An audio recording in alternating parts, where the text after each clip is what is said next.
So I'm gonna start and hope that today I managed to cover everything. There is just so much that I want to share with you. That's why I decided to curate a 3-part lecture, but it seemingly does not even allow enough space to cover everything. As you can imagine, this work that I have put together seeks to open up and surface this idea of other worlds, of an elsewhere, of a place with another cosmology, with other forms of being and relating and knowing. So that is an entire world, and I've been looking to populate it and to produce grammars and languages and vocabularies and theories to deal with these worlds. And I hope that thus far you have managed to kind of find some of the theories and vocabularies and the arguments and the polemics that I put forward to be useful.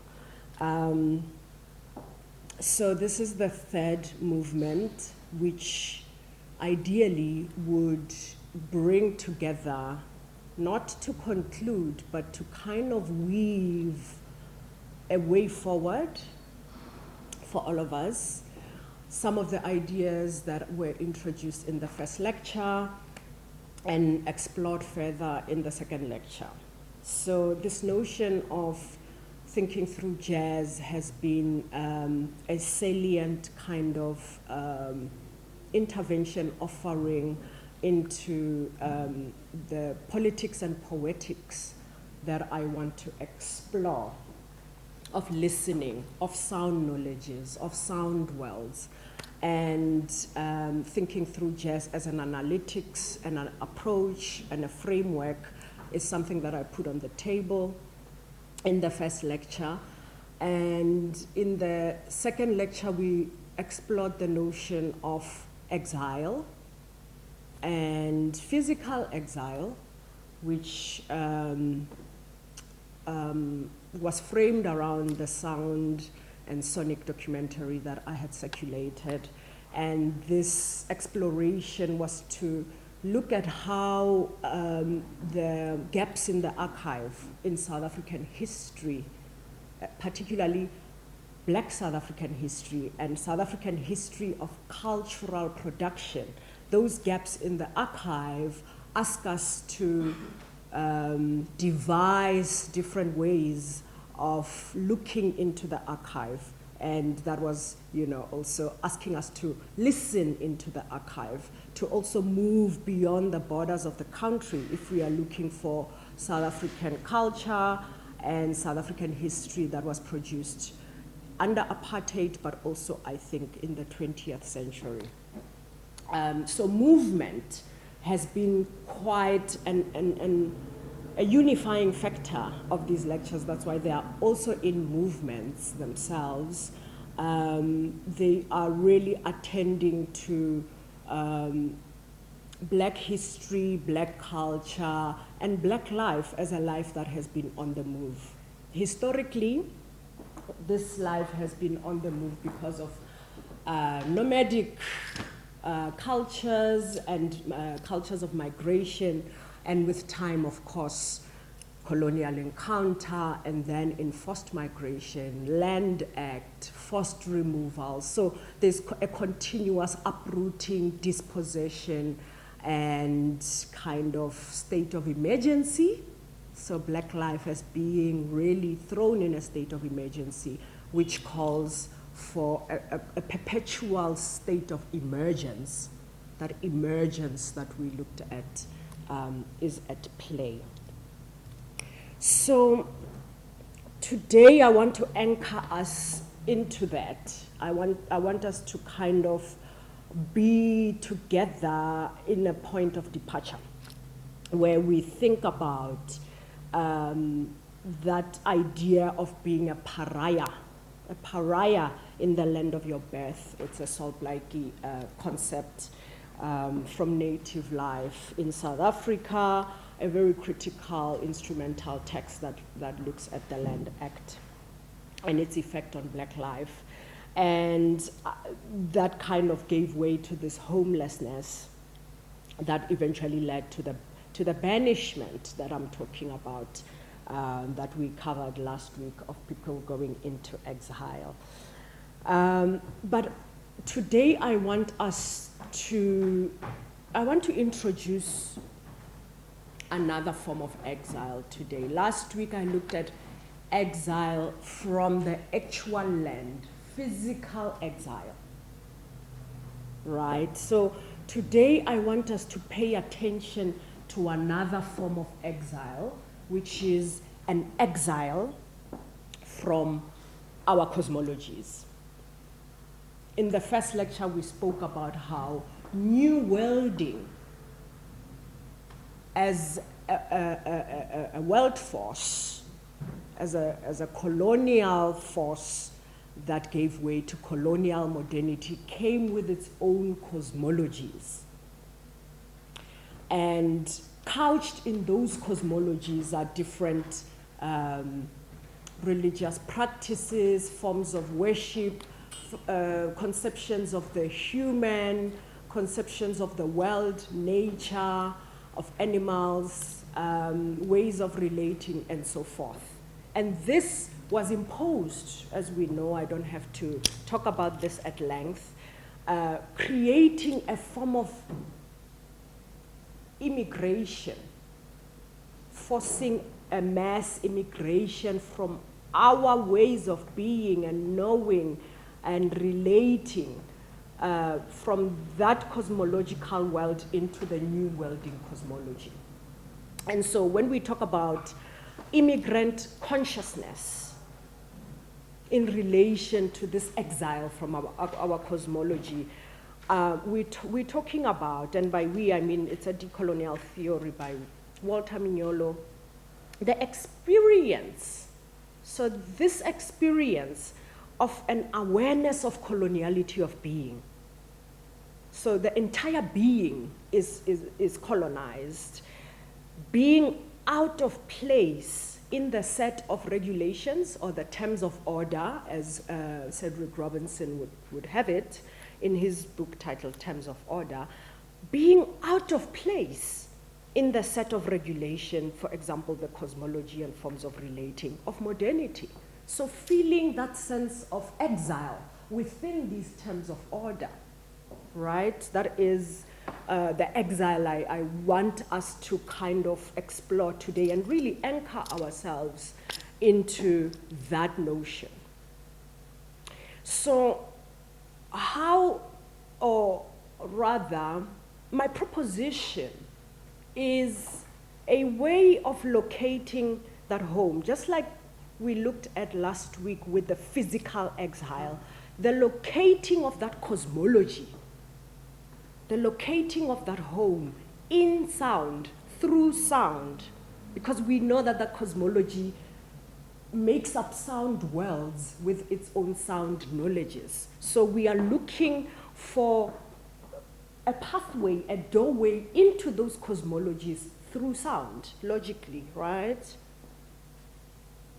And we also explored in the first gathering that though that world is not over there, is not frozen and ossifying in the past, in history. It is continuously materializing.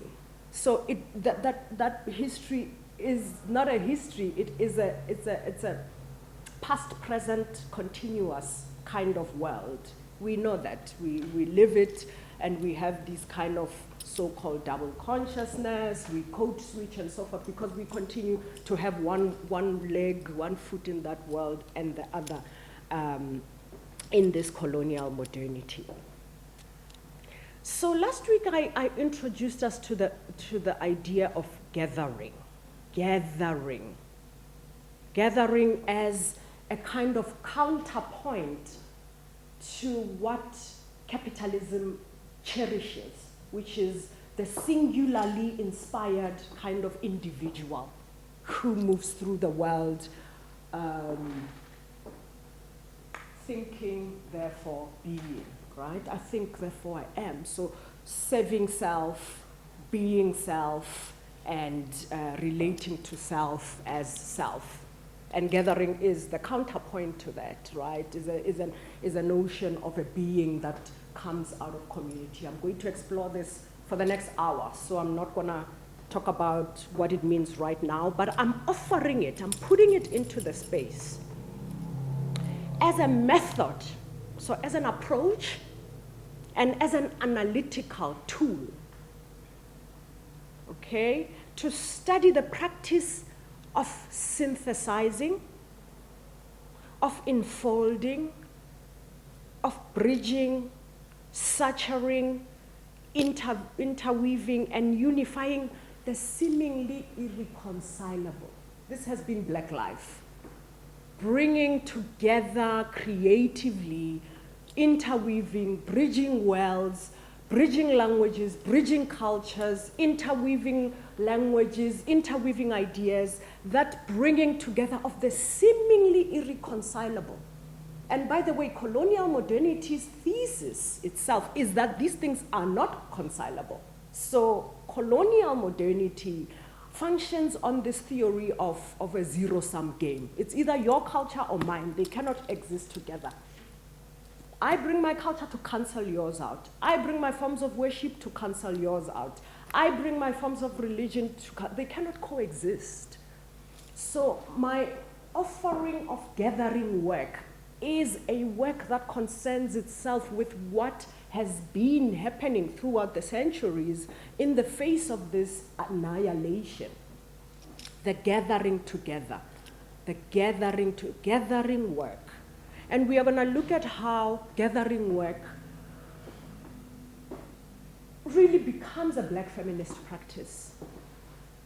Is a Black feminist practice because it requires a couple of things, right? We're going to explore that. So I'm just flagging it.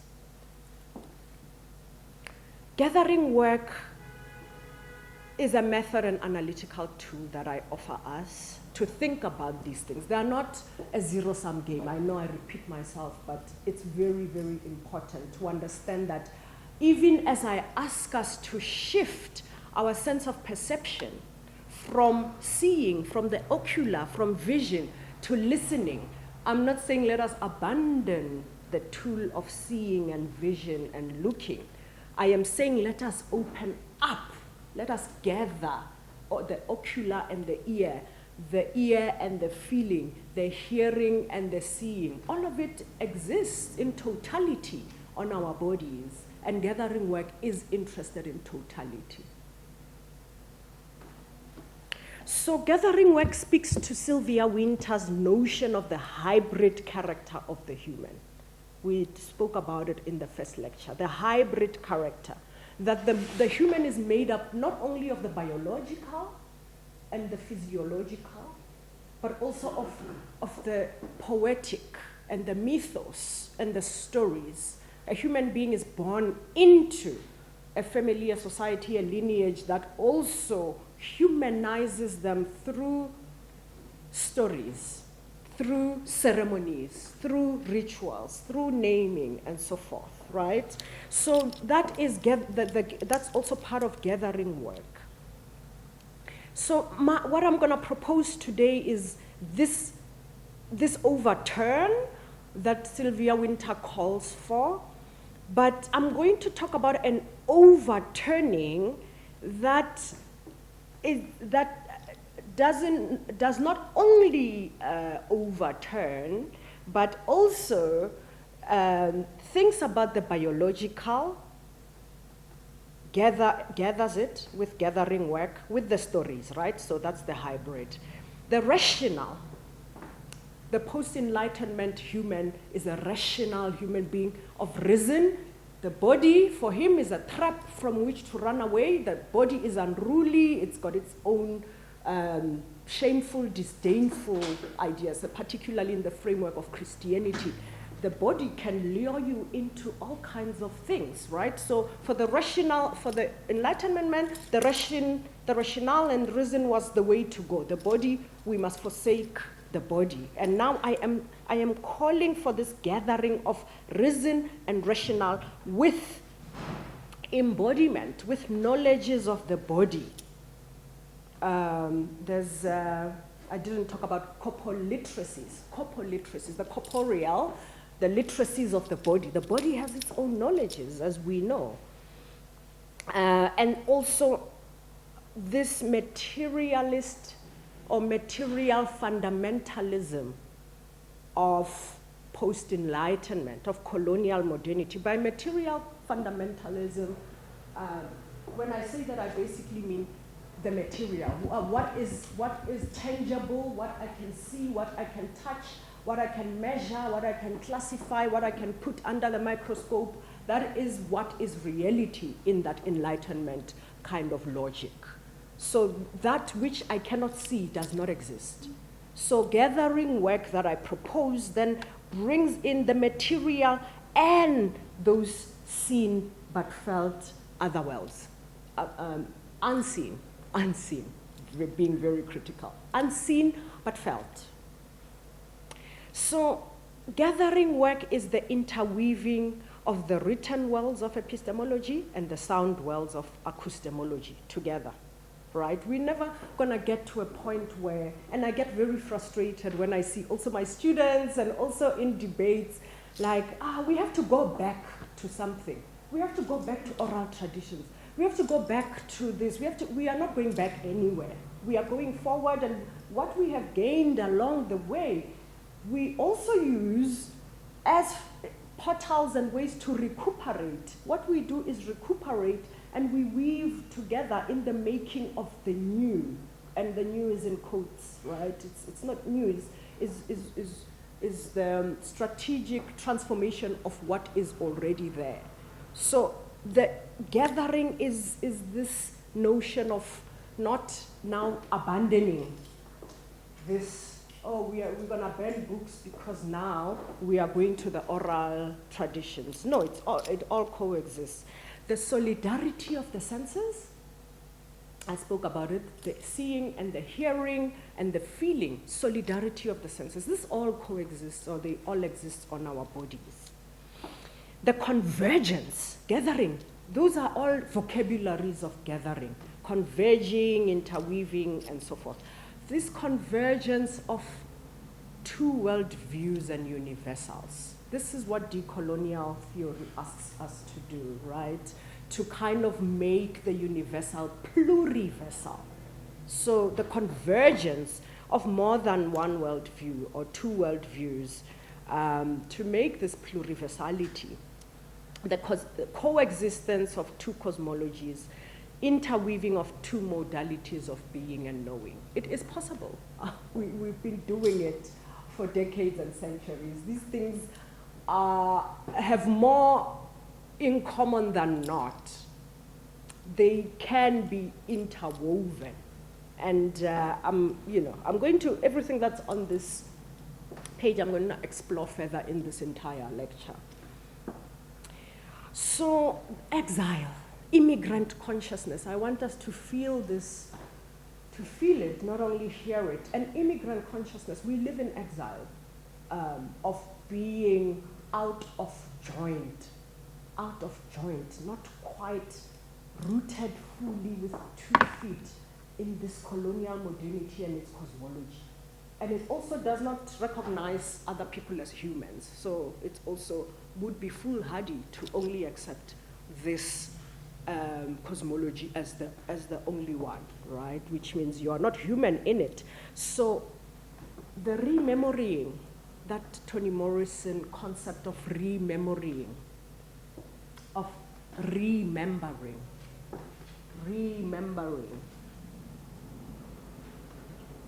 Trauma causes a dismembering, immigrant consciousness, dismembering.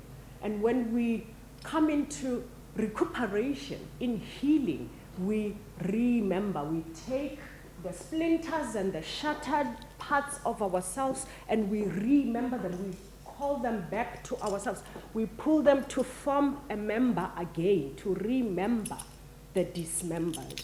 So it's an assembling, a gathering, a congregating, and a consolidating of the fragmented self, which calls for a gathering and assembling of a fragmented sense of history. We know that very well. The history we seek is not available, but it is if we look differently or listen.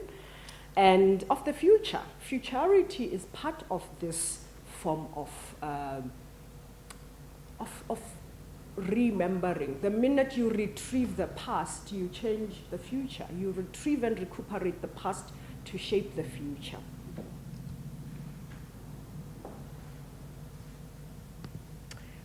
So I want us to now really open ourselves up, because I am going to surface and populate another world. And some of you know this world very well. We just have to be engaged in the process of remembering. I myself stand here before you having gone through this process of remembering. It's always already there. This is the knowledge that is centuries old and that is also alive and materializing, right? So when Sylvia Wynter asks or calls us towards the overturn, that can only happen through counter-cosmology.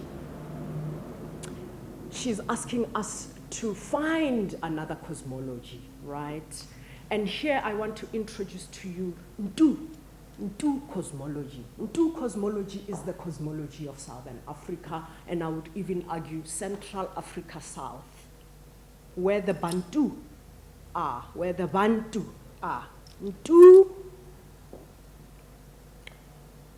is a life force. BaNtu is a spirit. Everything that we see and not see, everything that constitutes this living earth that we are on is pervaded by BaNtu. Is pervaded by BaNtu. Everything has a life force in the cosmology I am talking about. So many names for this life force or spirit. In Southern Africa, there's the prevalent name of Moya. Moya is BaNtu. And when our ancestors, in their wisdom, make Moya a Moya complex, which is to say Moya is spirit, Moya is air, Moya is wind, Moya is breath, Moya is all that moves unbordered. It's unbordered. It pervades all living things, including the rock. When our ancestors name Moya this multiplicity, they are observing an interrelationality between the wind that moves and is produced by trees and is in nature, independent of whether the human being is there or not.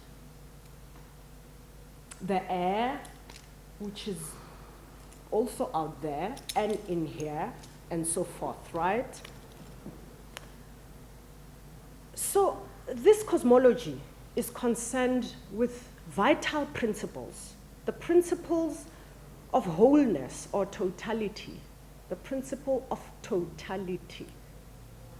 I want to just step in here very quickly and cite the work of Eduardo Glissant, who talks about how colonial modernity undermined the totality of the world by cutting it up into different whatever it is. Undermine the totality of the world. That the continents are separate. The continents are not separate. They are united by oceans.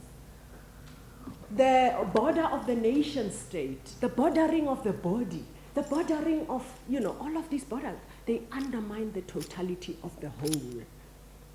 So this cosmology is concerned with wholeness, with interconnectivity, interdependency, and interrelation within this vast internetworked system.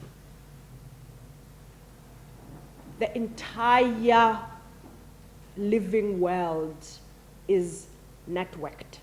As we know, I think the pandemic has kind of brought new knowledge, but new knowledge that is the new I'm talking about, always already there. That we are interconnected, one breath. Someone breathes there, there's a pandemic that's global, right? We are connected.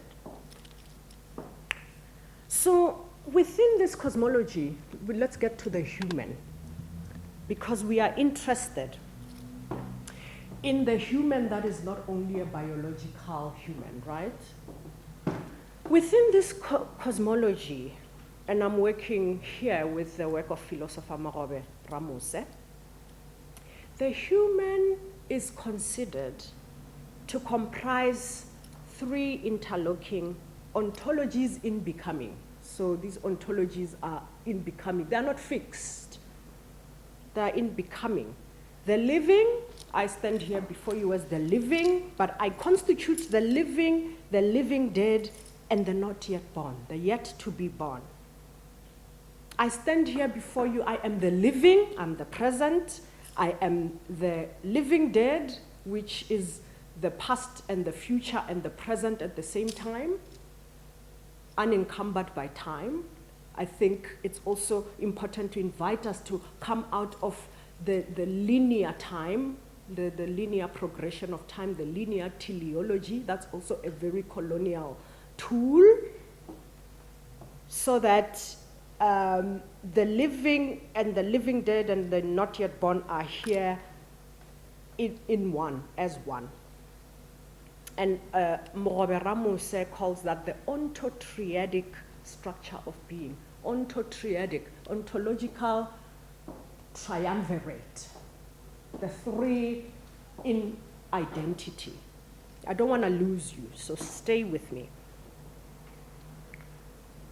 In this cosmology then, and I did not add there, and hopefully I remembered to put it somewhere. So the living dead, the yet to be born, is the human being, the human being. This human being, of course, they are an ontology in becoming. They comprise of umuntu, this is umuntu, which is the living, umufi, which is the living dead, umuntwana, the yet to be born, in which umu, the prefix is becoming, which means when you die, you do not die, you are still in becoming, just not here with where our eyes can see you. But it doesn't mean because our eyes can't see you are gone. You are still in becoming. And so there is a philopraxis. Philopraxis is just a philosophy that is drawn out of praxis, the philosophy drawn out of lived experience. This philopraxis of incompleteness is very central to this cosmology. The Enlightenment human being is a complete human being, singularly spectacular, and going into the world to bring his greatness. But in this cosmology, the human is incomplete. But so is the entire living world. Everything is incomplete because everything is in becoming. Otherwise, everything stops. So everything is incomplete. And so everything and everybody in this cosmology, they are striving for totality in relation. You can only come into some form of totality or feeling of wholeness only in relation with others, in community. Hence giving out the overused and underexplored umuntu ngabantu. You can only be mutu kabatu doesn't simply mean you are human because of others. It means we are all incomplete, but when we can only find our completeness or our wholeness in community, in relation.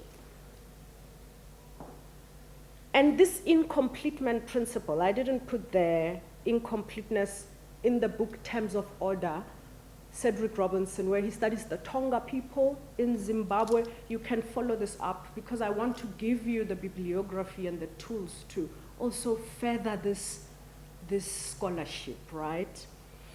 Incompleteness works in relation. So okay, we are incomplete, what shall we do? There's also another method that works with incompleteness, which is the conviviality theory by Francis B. Nyambo. He's at UCT in social anthropology. And he seeks to disabuse us of westernized epistemologies that tend to privilege neat dichotomies and dualisms between the affective and the cognitive, right?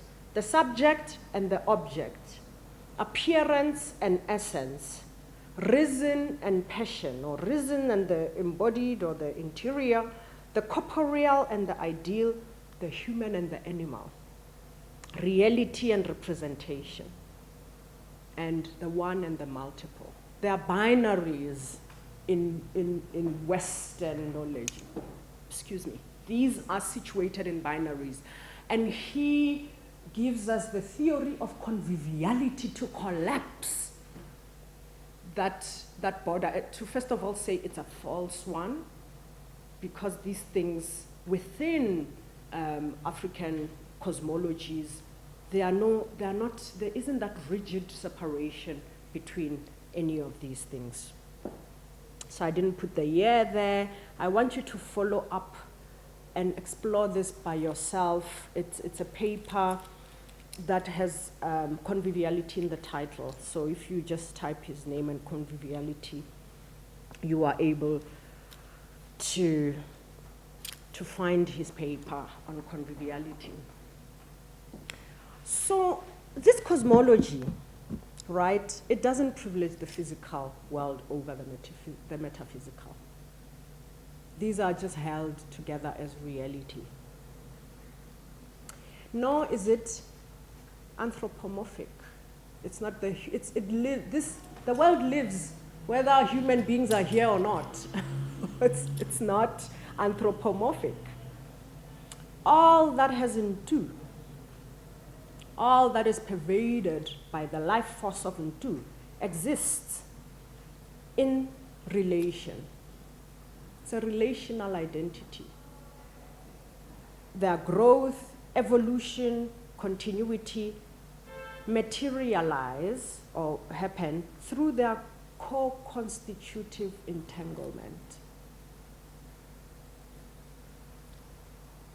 Any form of growth, movement forward, expansion happens with agential world, agential human being, agential nature, agential human being. Everything is alive and is coming into being continuously because of the other. So in light of this incompleteness and the search for totality and the search for being, I like to hyphenate being just to kind of underline that it is a being in continuous kind of progress of being. So in light of this, the humans, the BaNtu in this cosmology, have for centuries devised rituals and ceremonies to assert and affirm totality, continuity, conviviality with all that is pervaded by BaNtu. A recognition of the life in and through others. And in this cosmology, sound is very central. Sound is very central to knowing self, each other, and the world. So knowing through sound, thinking through jazz, right? I'm returning to these concepts to kind of enrich them. Knowing through sounds or thinking through jazz or acoustemology. I introduced us to acoustemology. it attends. So this thing that I want to bring forward here in these 3 lectures of listening to black sonic wells, I want to attend to not only the sound knowledges of where we come from, the oral and the oral traditions of our people, quote unquote, right? But also the frequencies, vibrations, sound waves, sounds of the living world. Of the living world. What do I mean by that? So in my book, I talk about how people came into being through spoke about it last week. To wonder is to see. Wonder with an A. So when earlier on I mentioned the migration, the nomadic cultures, when you are entering this space of to wandering, whether it is for traveling purposes, for going hunting and so forth, you had to actually conduct particular rituals to just be able to open yourself up to the living world, right? To heighten your intuition. You're leaving the safety of the home, you're entering the expanse of the living world. It is vital for you to hear if you're going to live, if you're going to come back here to the safety. It's vital that you're attuned, attunement. You are attuned to the sounds of the living world for your survival. Otherwise, you will be a snack. So when we talk about the sound worlds or listening to black sonic worlds or thinking through jazz, we are also talking about frequencies and vibrations and sound waves and so forth. Which is to say, and I don't want to make claims, I'm not an expert in disability studies, but when you are deaf, you can still hear. Right? We know that. We know deaf people who play music, who hear music. And they hear music through various other waves, vibrations, frequencies, and sound waves. So in these societies of these cosmologies, then the drum is the central organizing principle. The drum is the central organizing principle. And the drum here is not simply just the physical drum. I'm talking about the ngoma, the drum as a complex. Just like moya is a complex, malopo is a complex. It's not one thing. In English, a drum is this thing over there, is this object that you can hit. In this cosmology, the ngoma complex or malopo complex, the ngoma is song, is dance, is drum, is ritual, is healer, all of it in totality. Right? Ngoma, malopo is all of these things as central to these ceremonies and rituals that are conducted in search of this totality and wholeness and conviviality. So the ngoma or the malopo is itself a philopraxis. It's a philosophy of practice. It's a practice of philosophy. Don't want to use big words, and it's philopraxis is just we've never sat in an ivory tower and came up with philosophies. Philosophies were drawn out of everyday life. So this is happening. Oh, practice becomes philosophy. So that's philopraxis. I don't wanna make it like this big convoluted thing. It's philosophy out of lived experience. Articulating totality and conviviality with your ontotriad, with those you walk with, those you are with, the living dead, the not yet born. That happens through ngoma malopo, whether it is through ceremony, ritual. All of the ceremony, ritual, they all involve song, dance, drumming, and so forth. And I think of this onto-triad, the three, as also a collation of temporality, time. Past, present, and future are in the now. They are all now because you are with the living dead and the not yet born. You are in the future as you are in the present right now. I'm going to open for questions. I know I'm saying a lot of things here, but I hope you are following. There isn't this past, present, future. Past is over there, it's stuck there. They are all materializing in the now. And in this cosmology, gifted orators, poets, imbongi, musicians, sangoma, healers, diviners are sacred knowledge keepers of intergenerational memory or intergenerational knowledge. So you see how here there's no print press, there's no publishing of books, there is no world of access where you have to learn a particular literacy in order to produce knowledge, and then you have to publish it, and then you have to put it in a classroom. The world is a classroom. Everyday experience is a classroom. Everybody is a producer of knowledge. The world and its knowledge is varied. It's not only humans that are producing knowledge. We are learning from the animals. We're learning from the river, the trees. Hence our totems, hence our Izitakazelo praise names. They all point to one thing or the other that is also alive outside of the human. We'll talk about that in a bit. Are you following? Am I making sense? Check individually because it's a lot. Any questions?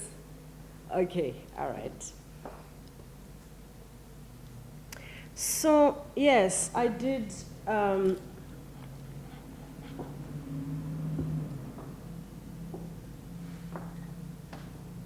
I borrow reference Nduduzo Makatini's conception of song as a way of being. He held also a three-part offering. So this is in honor of these three parts, the onto-triad and the past, present, futures, and the things are in three, in order to just try to get to some form of sense. So I spoke about this. People on the move due to nomadic culture migrations, Land Act, forced migration, and so forth. People are on the move. How did they preserve their knowledge, their memories, their history? How did they? I see every time there's intergenerational, the AL at the end is missing. Please add it. So these were, how did they preserve their history and their knowledge and their memories and their wisdom? Through oral transmission, spoke about that, oral and oral AU cultures, through storytelling, through rituals, through ceremony, through dream keeping. Dream keeping is a concept by Keorapetse Khositsile, who talks about those who have the gift, are entrusted with the gift, they are born with the gift to be dream keepers, to gather together the knowledge of intergenerational knowledge. The inquisitive ones, the one who go to grandmother and always asking things, and the one who's always scratching around. Those are dream keepers. Gathering work, as I have proposed, and singing as a way of being. This is what I want to explore. Singing as a way of being. Everything of significance that takes place in African communities takes place with song. There's nothing of significance that takes place without song. Right? Everything, from marriage to funerals to protest to battle to ritual to ceremony to rallies to everything of significance. Birth, death, all of it. Song is the meeting place and the connective tissue that ignites that ignites, speaks to the spirit and gathers it with the flesh, with the moment. It also gathers, it connects and gathers self with others in communion, in community. Songs gathers our desires with our collective action. Song is very, very important. I can elaborate a little bit on this in terms of how, for instance, songs are important for solidarity, which is for community, for coming together, for assembling, for congregating. Songs draw from the languages of the people. Our everyday languages are transformed into songs, speaking to our joys, our struggles, our sorrows, our happiness, our motions and counter-motions of life. Those are gathered into song. And these songs, when we sing them together, it also unites our spirit. So we feel emboldened. We feel stronger together as we are singing these songs. So the song complex, another complex, because in English, song is just singing. Song is opening your mouth and singing. But in our languages, rubina, song, rubina, is to both sing and dance. So singing is not just opening your mouth and singing, it's also when you're dancing, we are rina. It's an embodied, it's about affect, feelings, feeling, interiority, as much as it is about singing. So that relational identity is so important. When we sing and dance, we are singing and dancing together. I already gave that example of that relationality, the song for solidarity. So, rubina as well, as a way of being, singing as an ontological position, singing as an ontological bearing, as coordinates to who you are,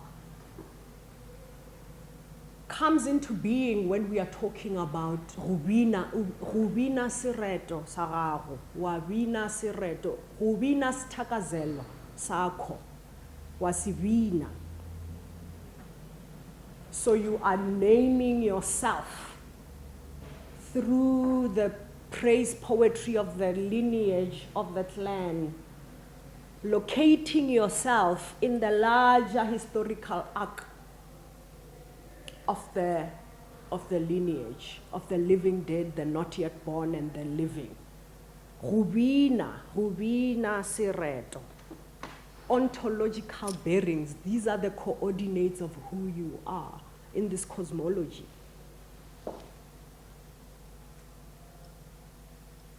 Rubina sireto, very short story. My grandmother, my paternal grandmother, used to Vina direto zarena, so sing our praise names every morning when we woke up.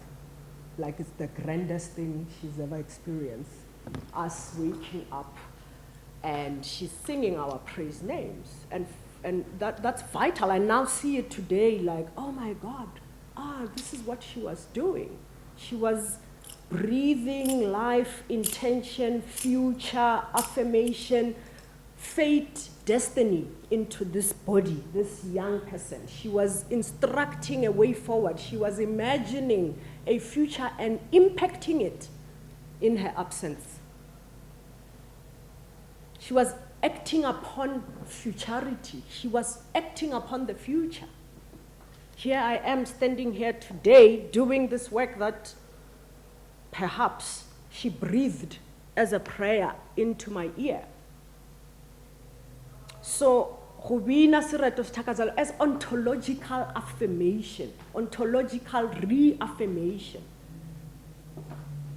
in this cosmology, right? So the retrieval, the recuperation of our diredo is itself recuperate. Recuperate is a pun to retrieve and to heal. So when you're ill and you are getting better, you're recuperating. So it's also a healing force.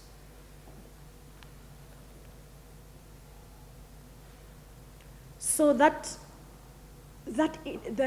calling of ancestral names, the calling of lineage names, Rubina Diredo, is an invocation. You are invoking, is a petitioning. It is a evocation, an acknowledgement, a reaffirmation, an affirmation of being with that hyphenated being. It was on the other slide. Oh no, it's there. Being is in progress. And within this cosmology, we say, Uwina ing. You'll be asked, Uwina ing, what is your totem? Uwina ing, Kibina chweni, Kibina tou, Kibina kwena. So there is an identification with the animal that is a kind of relationality with that goes beyond this species of human. So this Anthropocene, new materialism scholarship will say interspecies identity and all of that. That is new materialism. This is not new. This is retrieving what is always and was always there. To speak of yourself in relation to the living world and to the animal. And I find it particularly so deep and philosophical that whatever you venerate, you cannot eat. So whatever you wina the animal, that influences your diet. If you wina chweni, like I do, you must eat like the chweni, and you cannot eat it at the same time. It's very deep, because it speaks to the alchemy of the body. The alchemy of the body, which is to say the spiritual health of the body. So I just want to talk a little bit about, Rubina is not simply to sing, it's to enunciate your being, affirmation, ontological affirmation, and your becoming, futurity, future that is here. Accompaniment is so important. The ontotria deals with poetics of accompaniment. You are accompanied. I always think accompaniment sounds like hokapa, accompaniment, kapa. Sikapiwe, we walk with people. We are here with people. Accompaniment, you are accompanied, right? Your location, I talked about coordinates. Location, in a very, very long arc of history. And your placement in the living world. It's very deep. That placement is related to the elements, to the animals, to the moon, to the sun, to the river, to the tree, to the baboon, all of it is who you are. Does it make sense to you? Yeah?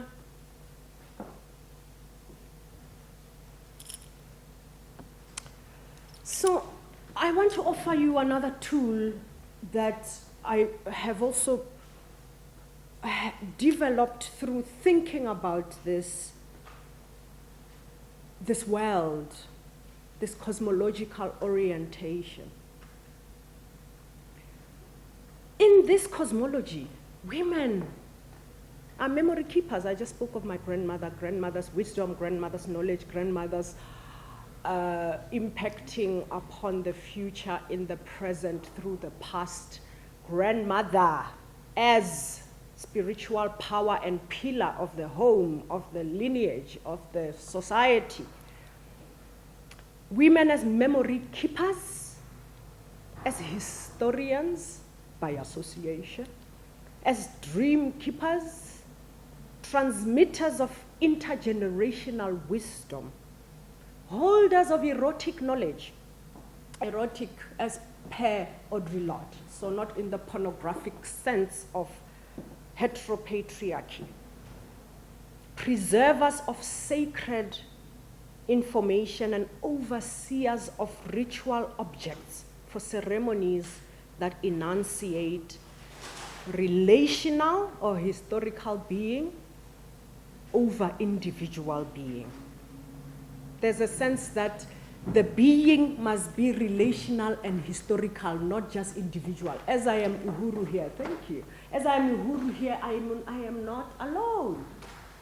I am coupled. I am with the living dead. I am with the future. The historical being that has to come into being through these ceremonies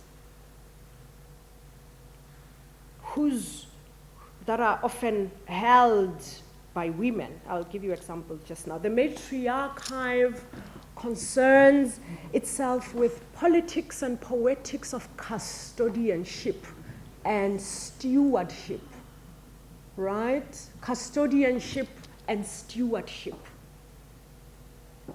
Continuity.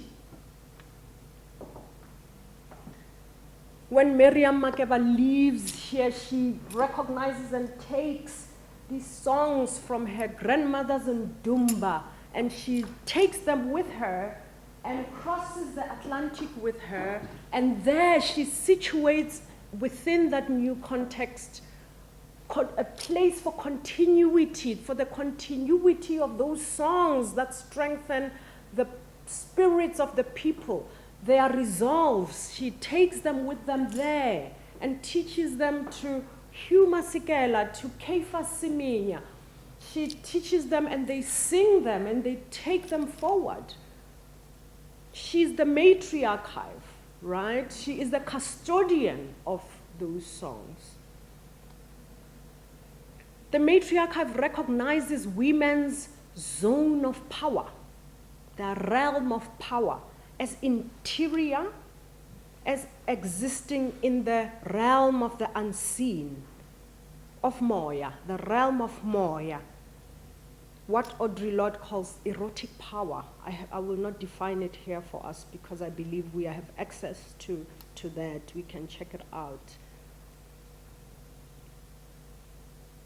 So the matriarch is so vital in situating this knowledge in this cosmological world that I am talking about.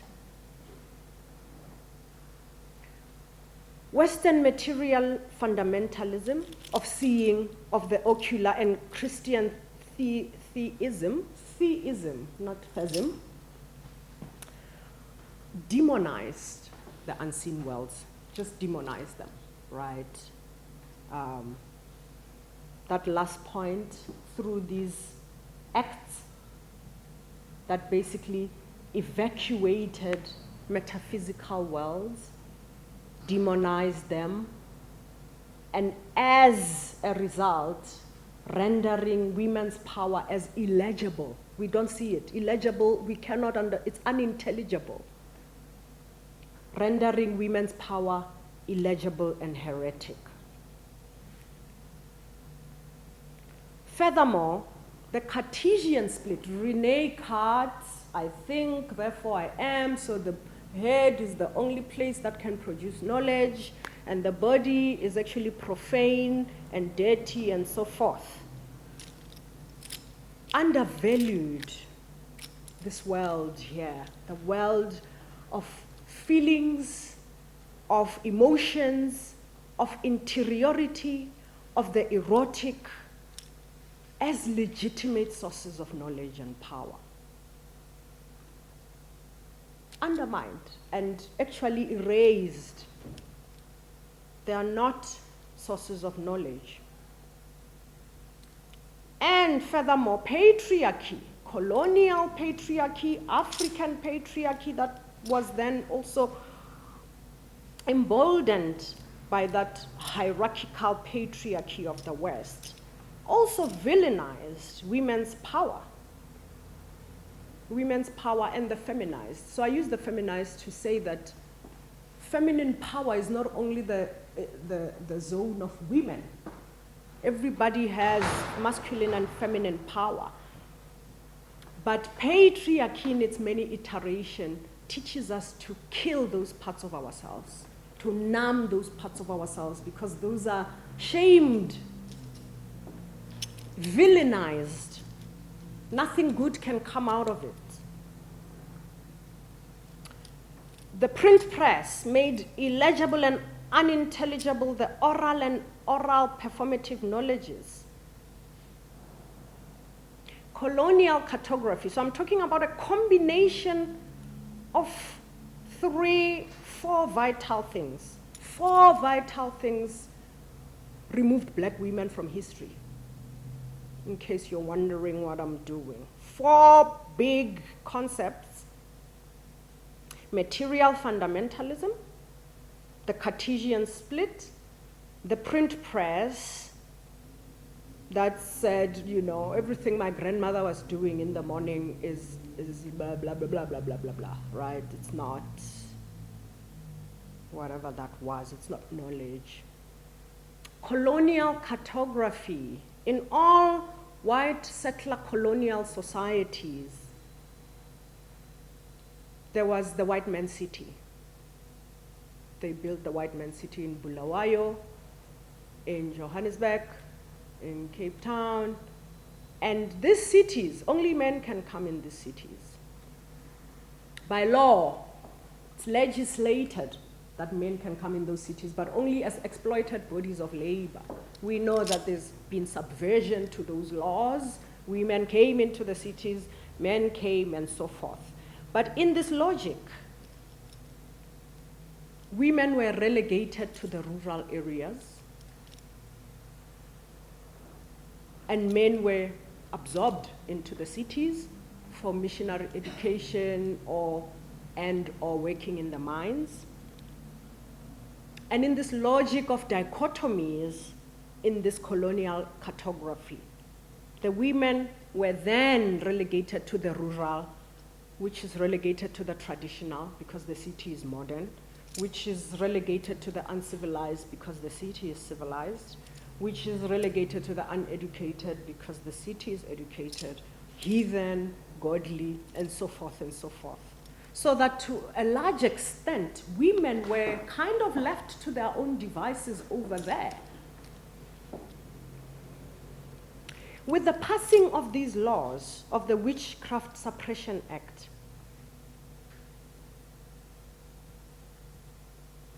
which also was the real emergence of the church as the place where you could worship, these women, and a lot of African churches with women in them, gathered together, interweaved, brought, assembled, congregated the quote-unquote traditional, uncivilized, uneducated, metaphysical worlds and brought them into the church in disguise, continued to practice them in the church,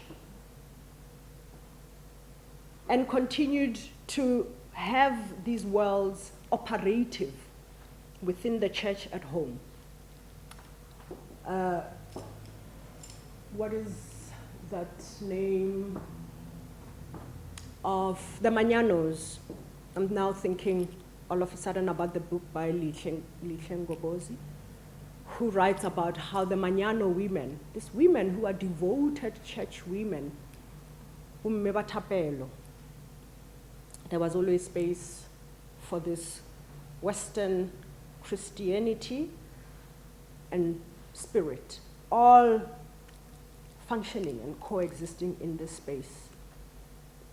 There is always space for ritual, for slaughter, for any of these practices together with this Western knowledge. That is also a matriarchal work. That is also a practice of gathering work. Any questions on this particular point? I know we touched a little bit on it last week. Any questions?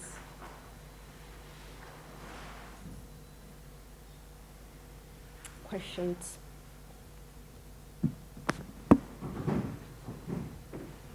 Sure. Audre Lorde warns us, when we view living in the European mode, when we view living in this particular cosmology, this colonial modernity, when we view living in the European mode only as a problem to be solved, we rely solely upon our ideas to make us free, only upon our ideas. For these were what the white fathers told us were precious, ideas. But as we come more in touch with our own ancient, non-European consciousness of living as a situation to be experienced and interacted with, we learn more and more to cherish our feelings and to respect those hidden sources of our power from where true knowledge and therefore lasting action comes. Which is another way of saying, if we only rely on our ideas and the area of reason and rationale and our logic to free ourselves, we will fail. We will fail. Which is another way of saying, the tools that were given to us by colonial modernity are not the tools that we should be using to try to free ourselves. Nobody who wants to oppress you will give you tools to free yourself. So the role of feelings in liberatory politics, very, very, very important. Remember, it goes back to ukuzwa is both hearing and feeling. We need to be in a sensory perception that allows us to also feel, So the revolutionary impulse, people who are already on the streets, on the front lines, giving speeches, running away from cops, it all started as a feeling. We are meeting them there on the last phase. That's when we are attending to them. Oh, history makers, big P politics, big R resistance, big H history. But it all started as a feeling. The feeling and the articulation of that feeling in the languages of the people to create these songs that brought them together and mobilized them. There would be the poet, the revolutionary poet here and there who gives those feelings language, gives them language, brings them into the area of the mind, lifts them from feeling into thought, right? Evolving those feelings into thought. And then, of course, this poet would have to write them in their languages because he's serving the people. She is serving the people. So share this poetry with the people to bolster them into action. We'll know the revolutionary poetry. People could just recite it. Actually, some of it, I dare say, most of it wasn't even written down.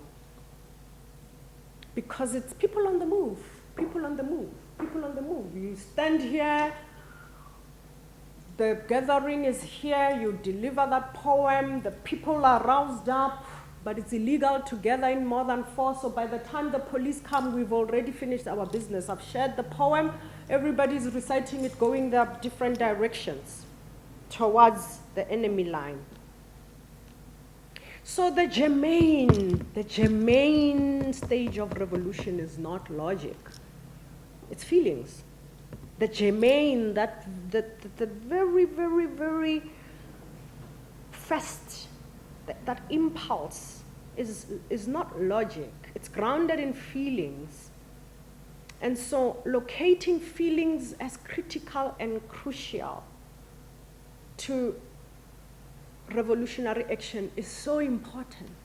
It's so, so important. Otherwise, we are stuck in the same conundrum of not seeing the whole and varied worlds of where we come from. Because these feelings, when we transform them into songs, these songs are the songs we know from home. It's the songs of grandmother. It's the songs we sing when we are walking to wherever. It's the songs of the funeral. It's the songs of the wedding. It's the songs of the birth, and so forth. It takes in these songs. They take in the whole and varied lived experience of everybody, of the community as a whole, as space, as intellectual spaces, as spaces of thought. But not only thought, philopraxis, thought that pushes us into practice, thought that pushes us into action. So there's a causality, there's a dot connecting point between feelings and revolting songs. Revolting songs is a Naomi Younger concept. I like it because it's revolting. It's an overturn. When you're revolted, your stomach is turning. They're revolting songs, and they are for revolt, of course. And the realm of the sonic foregrounds those feelings and affect as legitimate sources of knowledge. We have to. I spoke in the first lecture about how we have to overturn ourselves. We have to change, we have to shift our way of seeing so that we have to change our value system. It has to have a complete overturn because we have to see grandmother's knowledge as legitimate knowledge that we can bring in this lecture room. We have to see the songs, we have to see the proverbs, we have to see the talk that we do, we have to see our dances as legitimate sources of knowledge, as intellectual production. And they are all coming from a place of feeling. That state of emergence is always moving from feeling. Armed struggle is an act of love. Armed struggle is an act of love. I can wax lyrical about this because this is part of my book, but to understand that people revolted not out of the desire for vengeance or to take out the enemy and shoot him down and his children and his church and his school and so forth. It was not a desire for vengeance. It was a desire for the preservation of totality. It was an act of love for the community first, primarily. Otherwise, the revolution would look different. There would be a genocide. But the primary reason to pick up arms already in the 60s, this decision to take up arms, was not to take up arms to then spray bullets. It was to say we have tried everything for the preservation of this community, for the love of this community. We have tried everything. And the next logical step is to take up arms. When I interviewed Mongane Sorote, who was tortured by the police, he was in solitary confinement for a year, and he was in solitary confinement as a BCM member.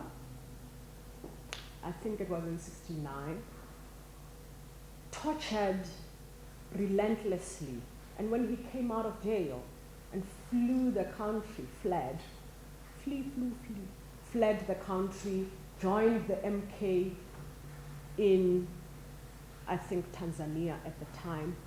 And when he got there, of course, he was so filled with anger. He was like, give me the guns, I am ready to take these people out. They were like, no, that's not what we are doing here. that is not what we are doing.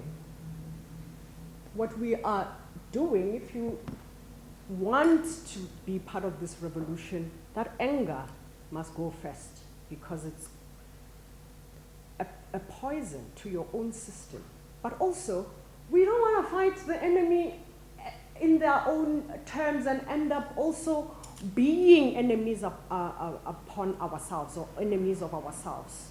We do not have to let go of our moral position in order to fight in this revolution. We can bomb the structures, we can bomb the power lines, we can bomb other, but we are not going to bomb a crèche or a school. We are not like them. And I like this concept that he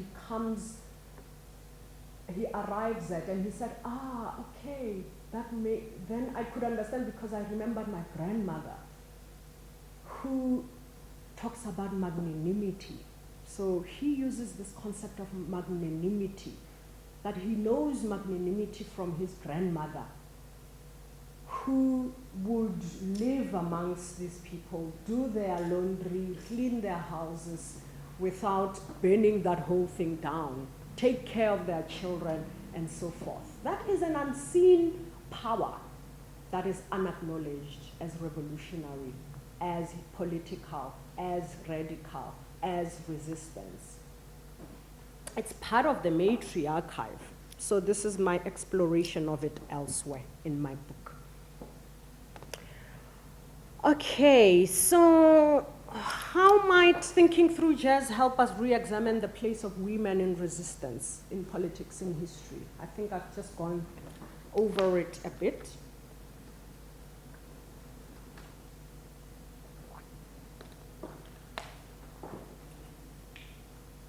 The matriarchive is a counterpoint to Europatriarchy, straight and simple. If we are looking at the hierarchy of order, there's Europatriarchy, here's black women, everyone else is in the middle. Counterpoint is just a counterpoint. So we have to listen to history in order to hear women and the totality of our communities. I've already said that. We have to take very seriously knowledges of the body, these unseen qualities of love, empathy, care. We have to start to see them as radical, as political, as intellectual. Cultures of the black radical tradition are grounded in the denunciation of actual individual being for historical communal being. I've just given you an example now of a radical tradition in exile plotting a revolution. So Europatriarchal, so I've just started using this term, but you do understand European patriarchy, which is a synecdoche for colonial modernity, the man. They fetishize actual individual being, right? I think, therefore I am. This is the most kind of telling philosophy of that modernity. They fetishize that individual being, while the matriarch as counterpoint values continuity, totality, wholeness, stewardship, custodianship within that system that's interrelated, interdependent, and interconnected. The matriarchive also holds cultures of embodiment. I spoke at length about why it's important to value those cultures of embodiment. So I'm not going to repeat it. Knowledges of the matriarchive. So this is very important for me. I had to kind of also realize that knowledges of the matriarchive direct cultural configurations of sound. They redirect us towards cultural configurations of sound to negotiate identity, difference, solidarity, relation, and subjectivity through centering the body as the most intimate of contact zone. The body, feelings gathering in all of the gatherings of Black sociality, breathing together, moving together. The body as the most intimate of contact zones. The mind is not intimate. I know Dead Press talks about mind sex, but also it's kind of a gathering of the body and the mind. But the mind by itself, exclusively, is a differentiating approach and method. So the bifurcation in the social order of Europatriarchy must be done away with. This binary system, this dichotomy must collapse in order for us to come into wholeness, totality, varied, complex kind of intellectual and political histories. So I'm going to move past. Do you have questions regarding this? Okay, so in the interest of time, if today I manage to finish all the slides, I'll be so proud because it'd be the first time. So Bell Hooks, in her home place as site of resistance, she really argues for the positionality of grandmother's house as Black women's special domain in which we learn dignity, integrity, and being. We learn faith from there. And they are our primary guides and teachers, the Black women, the grandmother and the mother. In white supremacist societies, particularly those that are defined by racial capitalism, the absorption of men into these mines and the farms and the whatever, Black women are running the household there. Bell Hooks says, we could not learn to love or respect ourselves in the culture of white supremacy. On the outside of it, we can't, not on the outside. It was there on the inside, in that home place, most often created and kept by Black women, that we had the opportunity to grow and develop, to nurture our spirits. This task of making a home place, of making home a community of resistance, has been shared by Black women globally, especially in white supremacist societies. So it's only on the inside that we can learn to love and respect ourselves. And on the inside, as I explore further, is paradigmatic of interiority, is the inside also of ourselves, that which happens away from the public, in the private moment, in the intimate zone, and the domesticated and localized, that which is unaccounted for in discourses of big H history, big P politics, big R resistance, also big P power. The zones of the interior were, without an H, most often created and kept by Black women. So the matriarchive here is an example of the matriarchive as undervalued feminine power. I'll give maybe one example from Eskiam Patela's Down 2nd Avenue, which is a memoir that's really just populated with a lot of violence, but also with these women characters in his young life.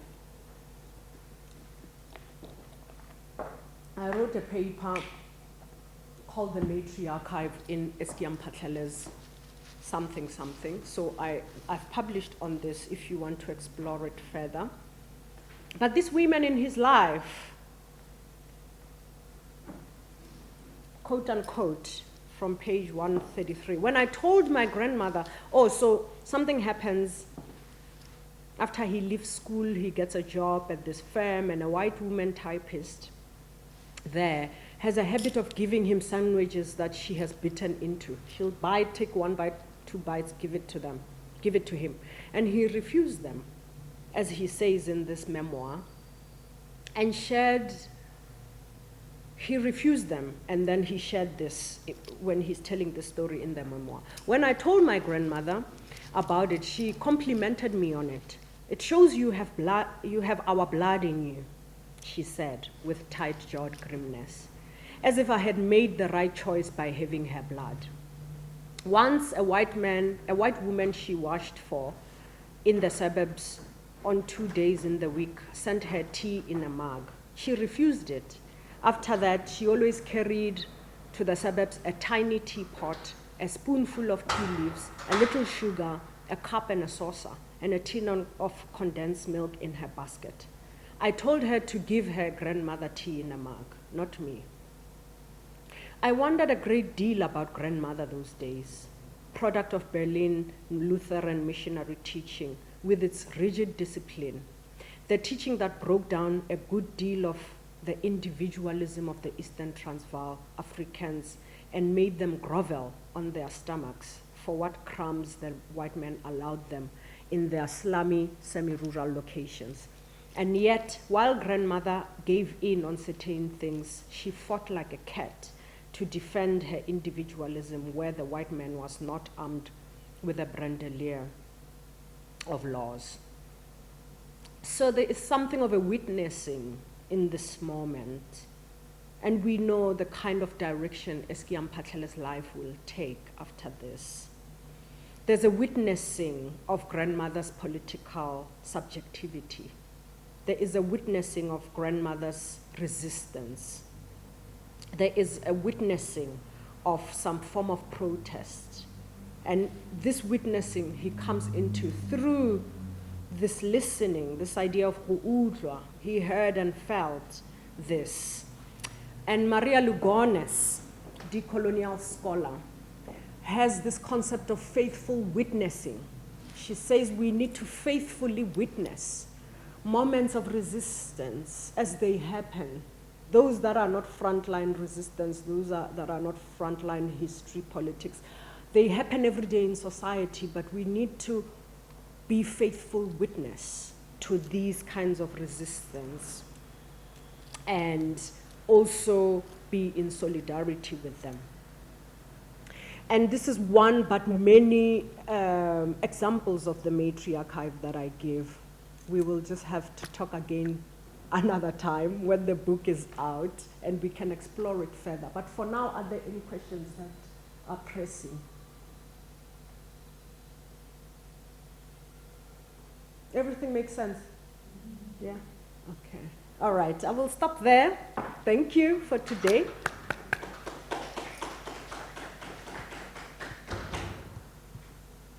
This, Mazizi Kunene has these two fabulous books, Anthem of the Decades and Emperor Shaka the Great. And Emperor Shaka the Great comes out before Anthem of the Decades, which is a Zulu epic dedicated to the women of Africa.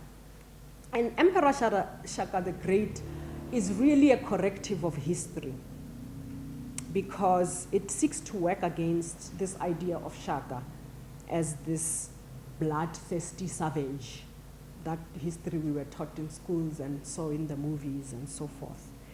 So in Emperor Shaka the Great, he writes in his foreword that he wanted to offer a more historical account, and for that he had to count on his great-grandmother, who lived a long time and told many stories about that period. So he had to count on that as source. He adds, when Shaka's nephew was king, my great-great-grandmother was still a young girl, and she knew many things. So in Emperor Shaka the Great, he was writing to intervene history, to draw and present to us an alternative history than those of the missionaries, or from the positionality of the matriarchive. In the preface of Anthem of the Decades, Kunene writes, the conception and creation of Anthem of the Decades was deeply influenced by my great-grandmother, Makandeana of the Ntuli family. She was one of the greatest oral historians and narrator of legends I have ever met. Knowledge is of the ancestors, she once said. The meaning of her words did not sink in at first. I only began to understand when she commenced her teaching, covering not only the ideas of the origins of life, the authority of man on earth, medicine, but also the nature of words and their secret meanings.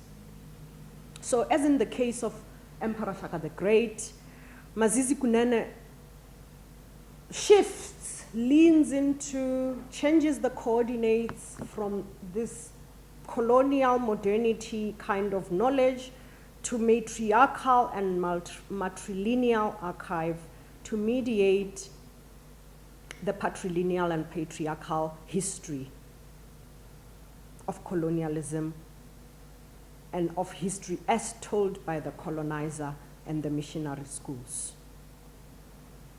In this particular excerpt, he foregrounds his great-grandmother as a historian, as a philosopher, sociologist, keeper and gatherer of sacred knowledge, and many other things, right? So this is my exploration of the matriarchive in its various forms as it appears. Thank you. Thank you for being here today. Any questions? I just gave you a lot of things, so my aim and objectives was to open up this world. I've been referring to it in Movement 1, Movement 2, this elsewhere world, this other world.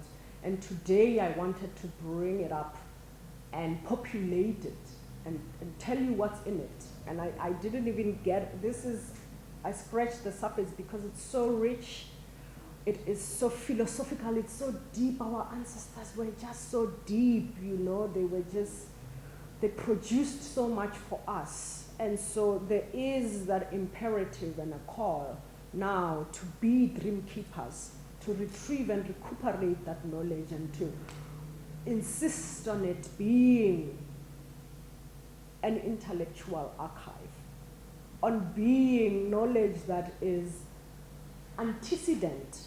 It predates modernity. It predates this current paradigm that we live in and continues to function within it. So my 3-part lecture is curated in the hopes of inspiring you to feel like you have some form of map, tools, vocabularies, theories to navigate that and find that for yourself and continue growing this field of work and to work together and to collaborate and to gather and assemble in the making of this alternative history of thought, which must move also from the periphery to the center, that it's no longer an alternative, it's just a history of thought. And finally, of course, it is for us to return from exile as these immigrants in this particular cosmology that doesn't see us as full humans. That we know that there are other coordinates and other worlds where we can retrieve our full humanity and come out of that immigrant consciousness in order to be at home, to be home in this world.